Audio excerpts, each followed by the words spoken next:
কুরবানি কবুল করে আমরা জানি না, আমাদেরকে এখান থেকে হয়তো দেশে ফেরত পাঠাতে পারে, হয়তো ওরা আটক করতে পারে, আল্লাহু আলাম, আমরা কিছু জানি না। বাট আমরা এটা জানি, আমরা আমার গাজার মজলুম বাড়ির জন্য দাঁড়িয়েছি।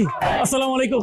গাজার নির্যাতিত ভাই বোনদের জন্য শত শত ট্রাক যেখানে ত্রাণ নষ্ট হচ্ছে, ব্লকেট উঠিয়ে দেওয়ার জন্য আজকে বিশ্বের অনেক মানুষ এক হয়েছে। সকলেই গ্লোবাল মার্চ টু গাজা যাওয়ার জন্য আমরা এই মুহূর্তে ইসমাইলিয়া একটি সীমান্ত এলাকা এখানে এসে আটকা পড়েছি। সকল মানুষ সকলের পাসপোর্ট ওনারা নিয়ে ফেলেছেন, আমাদের পাসপোর্ট নিয়ে ফেলেছেন। বাট দেখুন, এই মানুষগুলোর পাসপোর্ট নিয়ে ফেলছে, কারো মনে কোনো দুঃখ নাই, সবাই সেই শক্তি মানুষ স্লোগান দিচ্ছে ফ্রি ফ্রি প্যালেস্টাইন। আমি বাংলাদেশ সহ সকল মানুষকে বলছি, আপনারা সবাই আপনাদের ভয়েসগুলো রেজ করুন। সকলে যদি ভয়েসগুলো রেজ করে, তারা ব্লকেট উড়িয়ে দিতে বাধ্য হবে।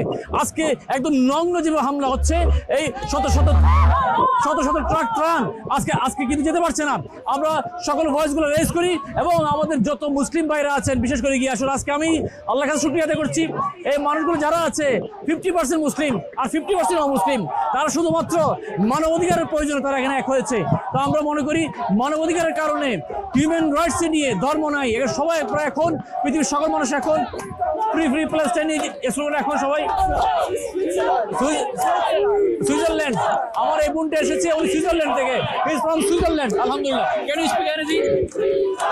To say something, yes, every people in the world must come and defend Gaza. All the people in the world, please, please, please, please, please. এই আমার এই বোনের মতো ওরা কিছু পরোয়া করছে না। পাসপোর্ট নিয়ে ফেলছে আমাদের।